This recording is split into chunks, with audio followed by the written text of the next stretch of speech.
Nah, diturunkannya surah Al-Fatihah itu juga menandakan bahwa Allah memerintahkan Nabi sholat.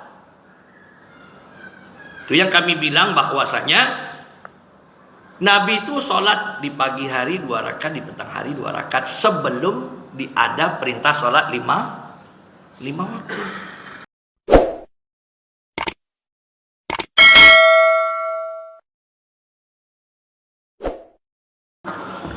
Bismillahirrahmanirrahim. Assalamualaikum warahmatullahi wabarakatuh.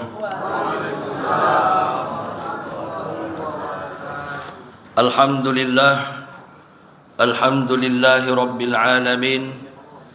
Wassalatu wassalamu ala asyrafil anbiya'i wal mursalin wa ala alihi wa sahbihi ajma'in, amma ba'du. Pertama-tama, tidak bosan-bosannya bersyukur kita kepada Allah Subhanahu wa ta'ala atas berbagai macam nikmat yang Allah Subhanahu wa ta'ala berikan kepada kita. Salawat dan salam mudah-mudahan Allah Subhanahu wa ta'ala sampaikan kepada baginda Nabi Muhammad sallallahu alaihi wasallam dengan ucapan Allahumma salli ala sayyidina Muhammad wa ala ali sayyidina Muhammad. Mudah-mudahan dengan bersalawat kita ke atas baginda Nabi Muhammad sallallahu alaihi wasallam, cinta salawat dan memperbanyak salawat kita ke atas baginda Nabi Muhammad sallallahu alaihi wasallam, mudah-mudahan kita semua akan mendapatkan syafaat baginda Nabi Muhammad sallallahu alaihi wasallam di yaumil qiyamah. Amin amin ya rabbal alamin. Bapak Ibu hadirin yang dirahmati oleh Allah Subhanahu wa taala, kalau kita berbicara mengenai surat Al-Fatihah, maka surat Al-Fatihah ini adalah surat yang sangat mulia yang Allah Subhanahu wa taala turunkan kepada baginda Nabi Muhammad sallallahu alaihi wasallam. Oleh karenanya terjadi berbagai perbedaan pendapat dalam menyikapi surat Al-Fatihah ini. Bapak Ibu hadirin yang dirahmati oleh Allah Subhanahu wa taala, namun kebanyakan para ulama atau yang disebut dengan qaulul aksar. Qaulul aksar itu adalah pendapat kebanyakan para ulama bahwasanya surat Al-Fatihah ini diturunkan oleh Allah Subhanahu wa taala di Mekkah Al-Mukarramah. Artinya surat ini atau ayat yang Allah Subhanahu wa taala turunkan, yaitu surat Al-Fatihah ini, Allah turunkan kepada baginda Nabi Muhammad sallallahu alaihi wasallam ketika Nabi di Mekah sebelum Nabi hijrah ke Madinah. Nah, ini pendapat kebanyakan ulama. Nah, siapakah yang berpendapat bahwa surat Al-Fatihah ini golongannya Makkiyah? Itu diantaranya adalah Sayyidina Ibnu Abbas. Nah, siapa Sayyidina Ibnu Abbas? Sayyidina Ibnu Abbas itu termasuk ulamanya di kalangan para sahabat, atau mufti di kalangan para sahabat.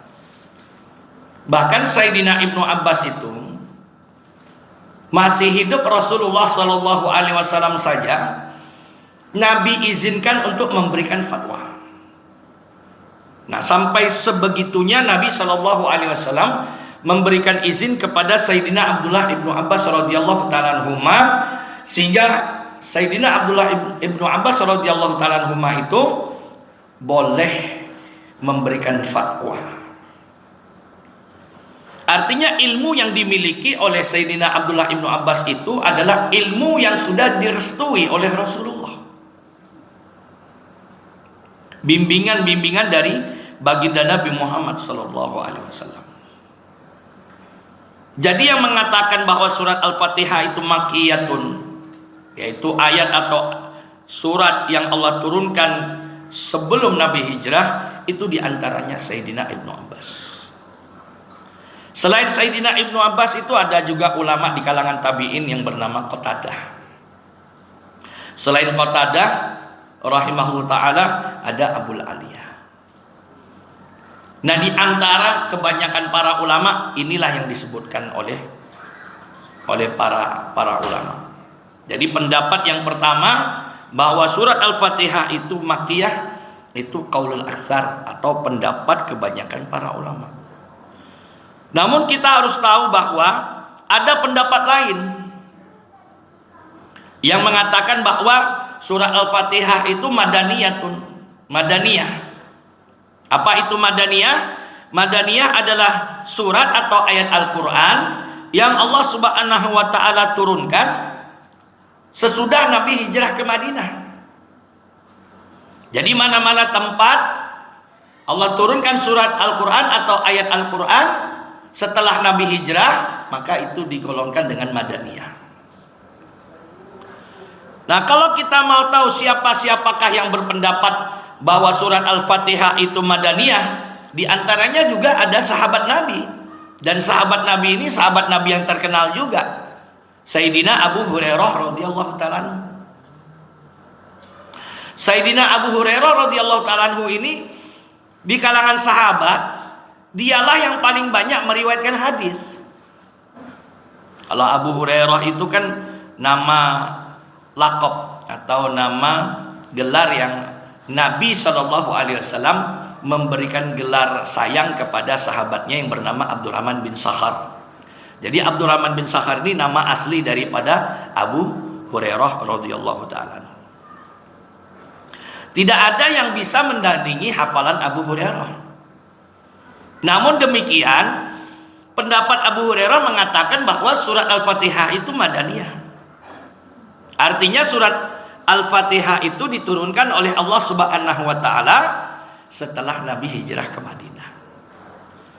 Apakah ada selain Abu Hurairah? Ada. Seperti Imam Mujahid, kemudian ada Imam Atha bin Yasar, kemudian lagi ada Az-Zuhri. Nah, ini kan memberitahu kepada kita bahwa mulai dahulu itu sudah terjadi selisih pendapat atau perbedaan pendapat. Nah, kita diajarkan atau dibeberkan semacam ini supaya kita tuh berlapang dada, tidak salah menyalahkan, bahkan tidak kafir mengkafirkan. Namun di antara dua pendapat tadi ada lagi pendapat yang ketiga. Dia ada empat pendapat. Nah, yang ketiga ini wa jama'a ba'duhum bainal qaulain. Pendapat yang ketiga menggabungkan dua pendapat yang pertama dan yang kedua dengan mengatakan nuzilat marratain, bahwa surat Al-Fatihah itu diturunkan dua kali. Ini pendapat yang ketiga. Ini kalau menurut pendapat yang ketiga, bahwa ini kekhususan surat Al-Fatihah, di mana surat Al-Fatihah itu diturunkan dua kali. Saking pentingnya surat, saking mulianya surat Al-Fatihah, diturunkan dua kali. Nuzilat marratain, diturunkan dua kali. Marratan bi Makkah hina furidat as-salatu. Satu kali Allah Subhanahu wa ta'ala turunkan surat Al-Fatihah itu di Mekah Al-Mukarramah ketika Allah Subhanahu wa ta'ala mewajibkan salat. Apakah ada salat di Mekah? Kan gitu. Karena pendapatnya ini kan marratan di Makkah, satu kali di Mekah, hina furidat as-salatu, ketika Allah mewajibkan kepada Nabi sallallahu alaihi wasallam untuk melaksanakan salat di Mekah. Apakah ada awal-awal Islam sudah ada salat apa tidak? Maka jawaban yang benar ada. Kita jangan menduga bahwa salat itu baru Allah Subhanahu wa ta'ala turunkan ketika Isra dan Mi'raj saja. Kita jangan menduga begitu. Bahwasanya malam Isra dan Mi'raj itu Allah perjalankan baginda Nabi Muhammad sallallahu alaihi wasallam itu adalah untuk diberikan perintah kewajiban sholat 5 waktu.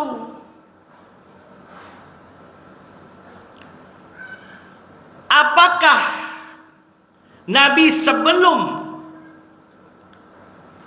diberikan oleh Allah Subhanahu wa taala salat 5 waktu itu, apakah Nabi itu salat apa tidak?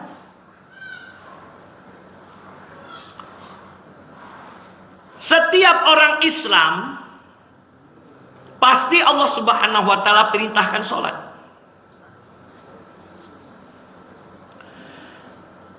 Bahkan para nabi itu diakui oleh orang-orang kafir.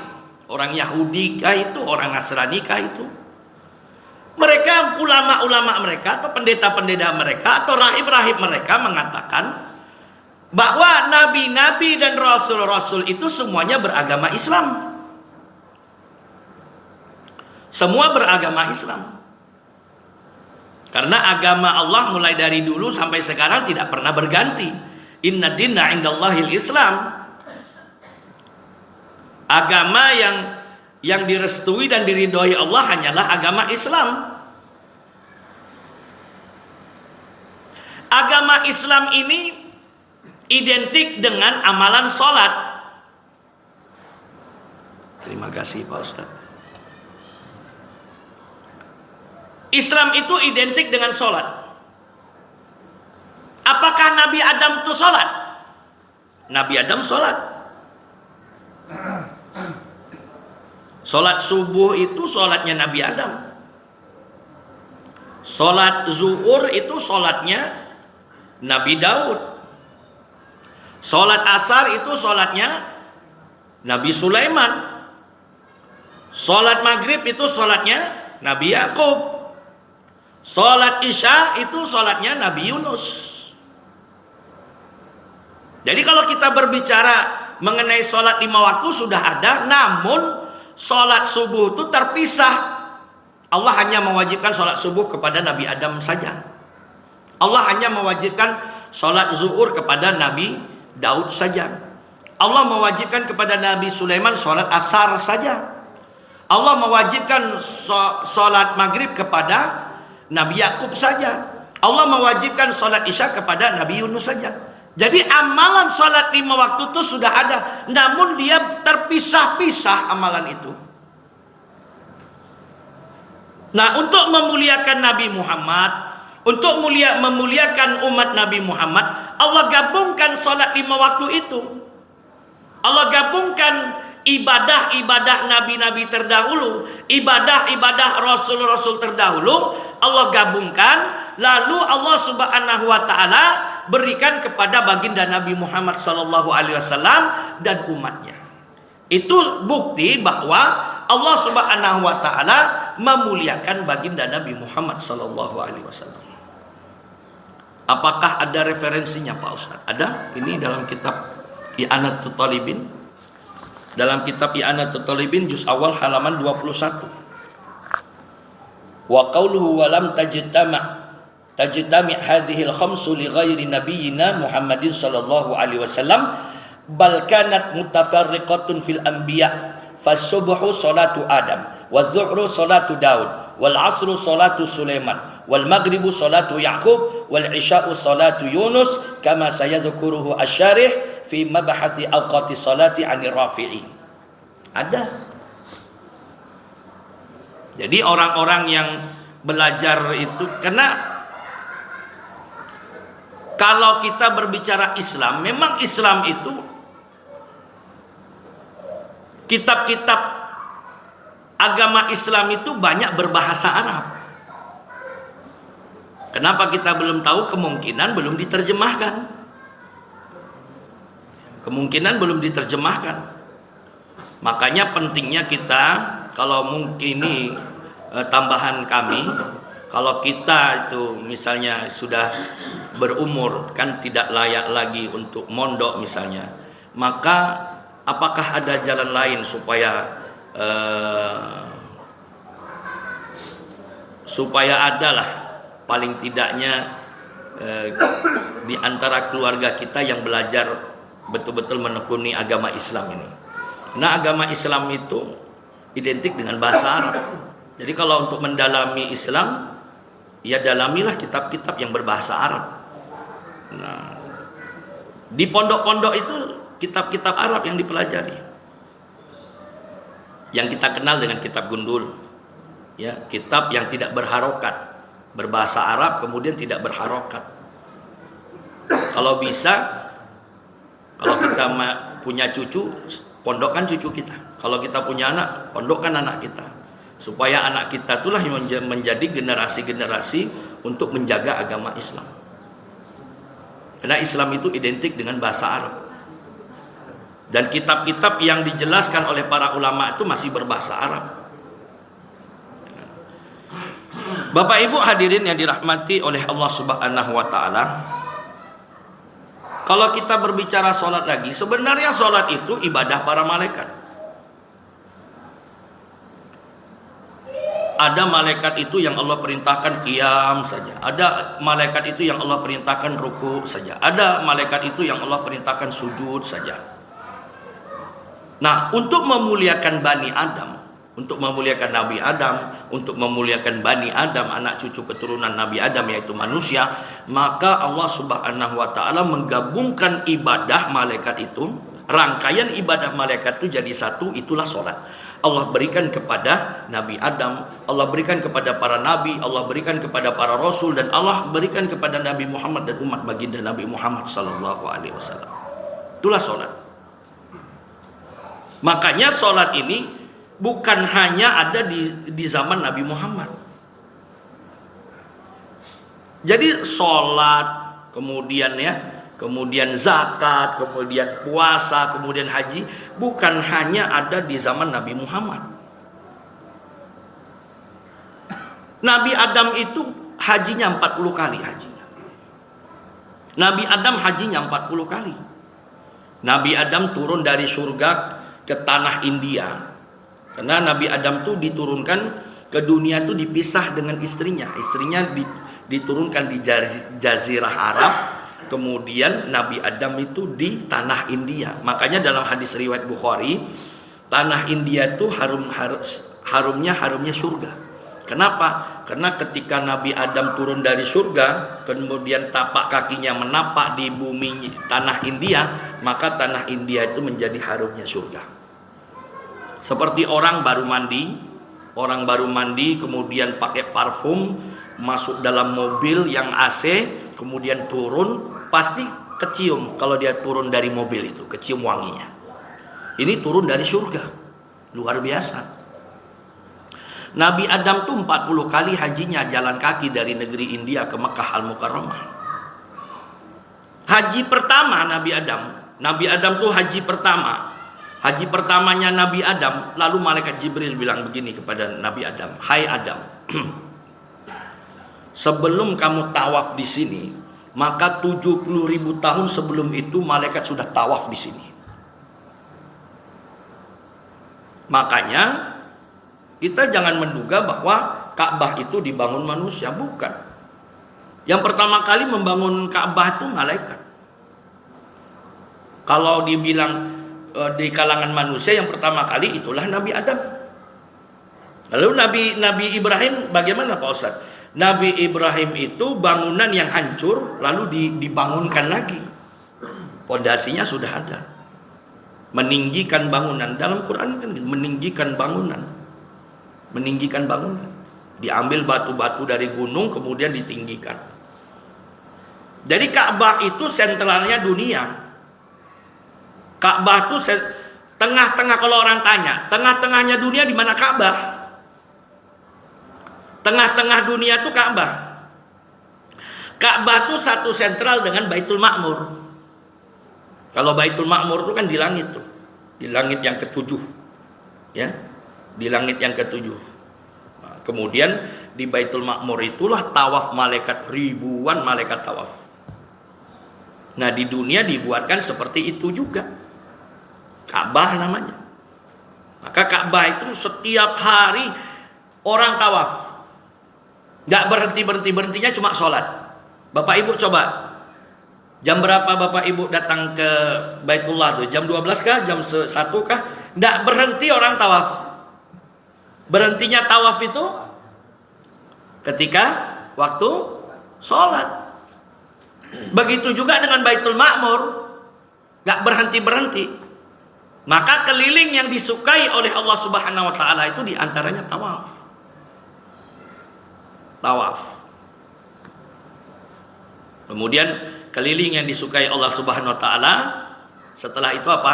Keliling mendatangi manusia dari pintu ke pintu untuk mengajak manusia taat beribadah kepada Allah Subhanahu wa Ta'ala. Jadi kalau ibadah puasa, apakah ada orang terdahulu puasa? Ada. Ibu daripada Nabi Isa puasa.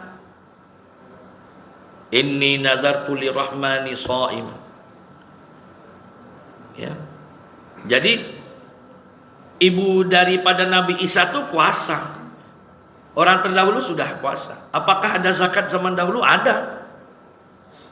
Qarun dibenamkan oleh Allah Subhanahu wa Ta'ala di dalam tanah, ditenggelamkan. Orang tenggelam itu di laut.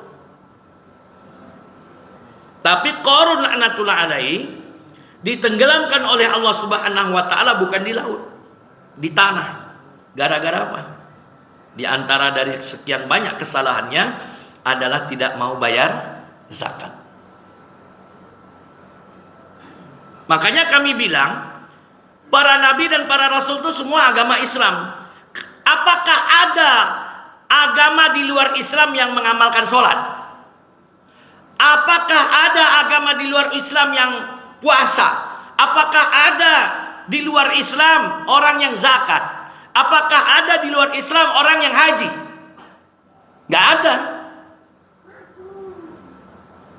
Agama Allah itu agama Islam. Seluruh nabi dan rasul Islam. Jadi Islam itu bukan baru-baru saja dibawa oleh Nabi Muhammad sallallahu alaihi wasallam. Penyempurna dari syariat Islam itu Nabi Muhammad sallallahu alaihi wasallam. Jadi apakah ada sholat sebelum Allah perintahkan sholat 5 waktu? Ada jawabnya. Ada. Kapan Allah wajibkan sholat kepada Nabi sallallahu alaihi wasallam? Karena kan pendapat yang menggabungkan dua pendapat tadi kan nuzilat marratain, bahwa surat Al-Fatihah itu diturunkan 2 kali. Marratan bi Makkah hina furidat as-salatu. 1 kali Allah turunkan di Mekah ketika Allah wajibkan salat kepada baginda Nabi Muhammad sallallahu alaihi wasallam. Jadi sebelum Nabi mendapatkan perintah salat 5 waktu, Nabi itu diwajibkan salat 2 rakaat pagi hari, 2 rakaat petang hari. Kapan Allah Subhanahu wa Ta'ala wajibkan itu kepada Nabi? Awal-awal Islam. Awal-awal Islam. Surat yang pertama apa yang diturunkan? Iqra. Nabi umur 40 tahun. Setelah umur 40 tahun itu Nabi itu banyak menyendiri. Ya. Pergi ke Gua Hira selama 40 hari 40 malam. Nah, itu juga sebagai dalil untuk bersuluk, untuk belajar zikir, untuk mengenal Allah Subhanahu wa Ta'ala. Hari ke-40-nya datang malaikat Jibril. Allah perintahkan datang malaikat Jibril. Allah perintahkan kepada malaikat Jibril untuk membawa Al-Quran surat Al-Alaq. Iqra bismi rabbikal ladzi khalaq. Khalaqal insana min 'alaq. Iqra wa rabbukal akram alladzi 'allama bil qalam 'allamal insana ma lam ya'lam. 5 ayat ini. Nabi ketakutan karena itulah kali pertama baginda Nabi Muhammad sallallahu alaihi wasallam berjumpa dengan malaikat Jibril. Kali pertama berjumpa dengan malaikat Jibril dengan sosok aslinya. Nabi ketakutan. Nabi pulang disambut oleh istrinya Sayyidatuna Khadijah binti Khuwailid radhiyallahu taala anha, kemudian diselimuti. Setelah itu Sayyidatuna Khadijah binti Khuwailid radhiyallahu taala anha dengan baginda Nabi Muhammad sallallahu alaihi wasallam pergi ke rumah Waraqah bin Naufal. Waraqah bin Naufal ini ulama di kalangan Nasrani atau pendeta Nasrani. Kalau kami boleh berpendapat bahwa Waraqah bin Naufal ini adalah orang yang setia dalam agama Nabi Isa alaihi salatu wasallam. Dia ahli kitab. Maka ketika Nabi Muhammad sallallahu alaihi wasallam itu menceritakan kronologi di Gua Hira, maka Waraqah bin Naufal mengatakan bahwa itu malaikat Jibril. Tapi bahasa yang disampaikan oleh Waraqah bin Naufal itu namus. Bahasa yang disampaikan namus. Ya, kemungkinan itu adalah bahasa Ibrani. Kalau bahasa Arabnya adalah Jibril. Jibril, namus dalam kitab orang-orang Nasrani, namus. Jadi malaikat Jibril. Lalu Nabi pulang, kata Nabi. Nabi pulang, kemudian ditenangkan oleh Sayyidatuna Khadijah. Kemudian setelah itu terdengar suara dari belakang Nabi. Dari belakang Nabi itu terdengar suara, ya Muhammad, ya Muhammad, ya Muhammad, diulang-ulang gitu. Nah, mendengar suara panggilan ya Muhammad, ya Muhammad, ya Muhammad itu Nabi ketakutan, Nabi lari. Lalu apa kata Waraqah bin Naufal? Kamu jangan lari. Kamu dengarkan apa kalimat selanjutnya yang akan disampaikan suara itu. Maka Nabi ulang lagi, Nabi datang ke tempat yang sama, kemudian ada lagi suara itu.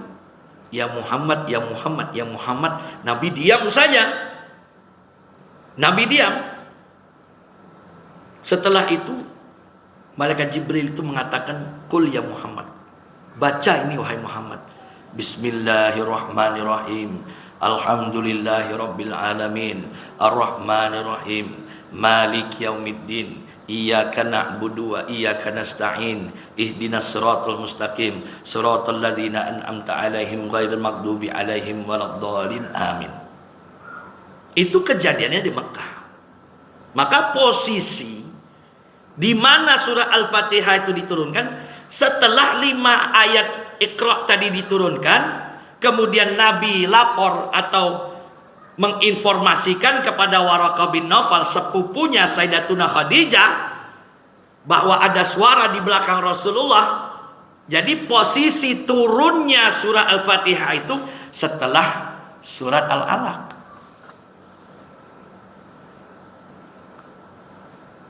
Ustadz, itu pendapat Ustadz? Bukan. Riwayat dari Al-Hafiz Abu Syaibah dalam kitab Al-Musannaf. Kemudian ada Al-Imam Abu Nuaim dan Al-Hafiz Al-Baihaqi dalam kitab Dalailun Nubuwah. Kemudian ada Imam As-Sa'labi dan Al-Imam Al-Wahidi dari hadis Ammar bin Syurahil menceritakan bagian setelah Rasulullah SAW mengeluhkan pengalamannya di dalam Gua Hira kepada Waraqah bin Naufal. Jadi ada dasar pengambilan riwayatnya, bukan sembarangan bicara. Jadi kalau misalnya kita ingin tahu di posisi mana surat Al-Fatihah itu diturunkan oleh Allah Subhanahu wa taala, setelah Allah menurunkan 5 ayat surat Al-Alaq tadi, lalu Nabi sallallahu alaihi wasallam melaporkannya kepada Waraqah bin Naufal. Setelah itulah Nabi disuruh Waraqah bin Naufal untuk mendengarkan kalimat selanjutnya yang akan disampaikan oleh suara itu. Lalu Nabi balik lagi dan Nabi mendengar dan disuruh baca surah Al-Fatihah.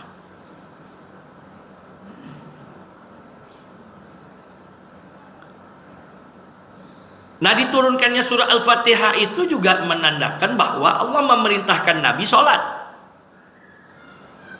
Itu yang kami bilang bahwasanya Nabi itu sholat di pagi hari 2 rakaat, di petang hari 2 rakaat, sebelum ada perintah sholat 5 waktu.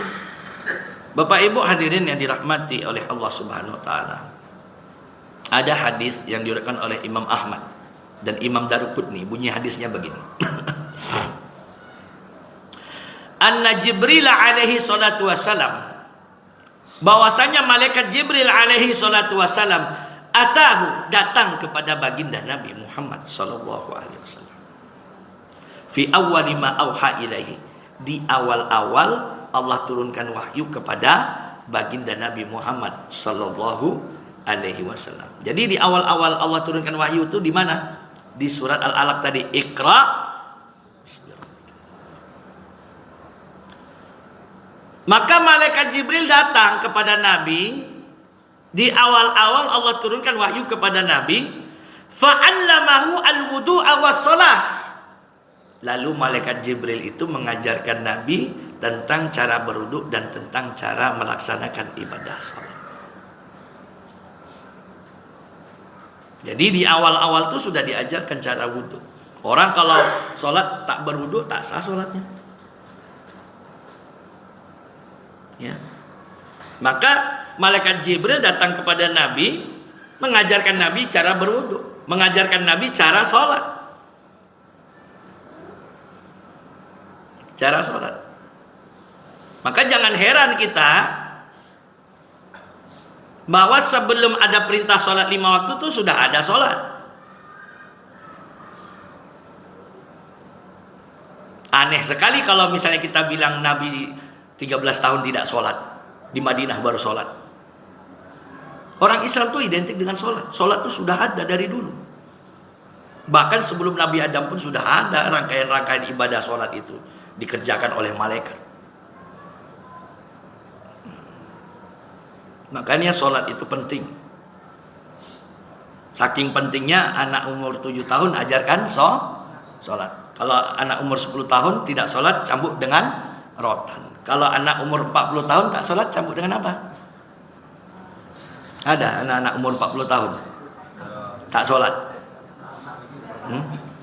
Anak-anak umur 60 tahun ada tak sholat.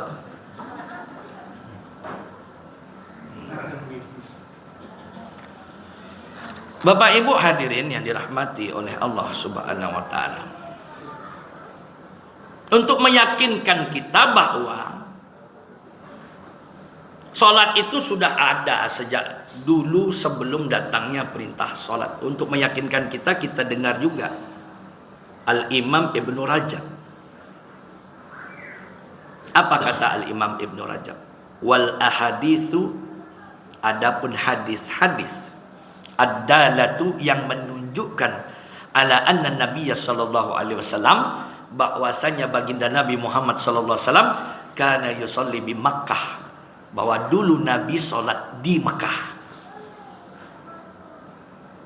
Kana yusalli bi Makkah, dulu Nabi sallallahu alaihi wasallam sholat di Mekah qabla al-Isra, sebelum Isra dan Mi'raj. Katsiratun, banyak hadisnya. Jadi para ulama itu sudah kenal, artinya sudah paham, sudah tahu bahwa sholat itu sudah ada. Buktinya ketika Nabi hendak Mi'raj, hendak mengambil perintah sholat, Nabi sholat dulu, betul tidak? Betul apa benar? Benar apa betul? Nah. Jadi jangan ada pertanyaan, kok Pak Ustadz, itu kan Isra Mi'raj, kan ngambil perintah sholat, kok Nabi dah sholat duluan? Sholat itu udah, Nabi Adam udah sholat kok. Jadi bukan amalan yang baru. Cuma sholat 5 waktu itu digabungkan jadi satu, itu baru pertama kali Allah muliakan Nabi Muhammad dan umatnya untuk melaksanakan sholat 5 waktu. Paham Bapak Ibu? Jadi hadis-hadis yang menunjukkan bahwa Nabi sholat di Mekah sebelum Isra dan Mi'raj banyak sekali hadisnya. Bahkan Al-Imam Ibnu Rajab menjelaskan, lakin qad qila innahu kana qad farada alaihi rak'atani fi awwalin nahar wa rak'atani fi akhirin faqat. Lakin akan tetapi qad qila, ada pendapat, innahu kana, bahwasanya baginda Nabi sallallahu alaihi wasallam dulu qad farada alaih, ketika Allah Subhanahu wa taala mewajibkan salat ke atasnya, Rak'atani fi awalin nahar, 2 rakaat di awal hari, wa rak'atani fi akhirih, dan 2 rakaat di akhir hari. Fakat itu saja. Jadi 2 rakaat di awal hari itulah salat duha, maksudnya di waktu duha. Kemudian 2 rakaat di akhir hari ya di waktu asar. Itu sebelum Nabi Shallallahu Alaihi Wasallam mendapatkan perintah salat 5 waktu. Imam Qatadah berkata, wa qala Qatadah kana bada'us salati rak'ataini bil ghada wa rak'ataini bil ashiyyi. Imam Qatadah mengatakan dulu Nabi salat melaksanakan awal-awal salat 2 rakaat di siang hari dan 2 rakaat di petang hari. Jadi pendapat yang ketiga itu adalah menggabungkan 2 pendapat yang pertama dengan yang kedua. Mereka mengatakan bahwa surat Al-Fatihah itu turun 2 kali, sekali di Mekah ketika ketika Allah perintahkan atau Allah wajibkan salat, dan sekali lagi di Madinah hina huwilat al-qiblatu, ketika arah kiblat diganti oleh Allah Subhanahu wa taala. Jadi kiblat dulu kan kita beberapa bulan, ada yang bilang 18 bulan kita tuh menghadap Masjidil Aqsa. Nah, di sini kita harus tahu bahwasanya hubungan kita dengan Masjidil Aqsa tuh sudah erat, sudah dari dulu. Jadi kita harus ada fikir untuk membantu saudara-saudara kita di bumi Masjidil Aqsa, di bumi Palestina sana. Kemudian pendapat yang keempat, ada yang mengatakan nazala nisfuha bi Makkah wa nisfuha bil Madinah. Ini pendapat yang keempat. Pendapat yang keempat mengatakan bahwa surat Al-Fatihah itu separuh diturunkan di Mekah, separuh lagi diturunkan di Madinah. Namun dari sekian banyak pendapat tadi, maka kesimpulannya pendapat yang sahih, pendapat yang benar adalah pendapat yang pertama, yang mengatakan bahwa surat Al-Fatihah itu adalah makiyatun, surat yang Allah turunkan di Mekah Al-Mukarramah, sesuai dengan asbabun nuzul atau kronologi turunnya surat Al-Fatihah tadi. Bapak Ibu hadirin yang dirahmati oleh Allah Subhanahu wa taala, mungkin itu saja untuk saat ini. Nanti kalau ada umur panjang, insya Allah kita akan sambung lagi kajian tentang tafsir Al-Quran. Mungkin hanya satu pertanyaan saja. Boleh, siapa di antara Bapak Ibu yang mau bertanya silakan. Tidak ada? Kalau tidak ada, kita tutup dengan kifaratul majelis. Subhanallah wa bihamdihi, subhanakallahumma wa bihamdika, asyhadu an la ilaha illa anta, astaghfiruka wa atubu ilaihi. Wabillahi taufiq wal hidayah. Assalamualaikum warahmatullahi wabarakatuh.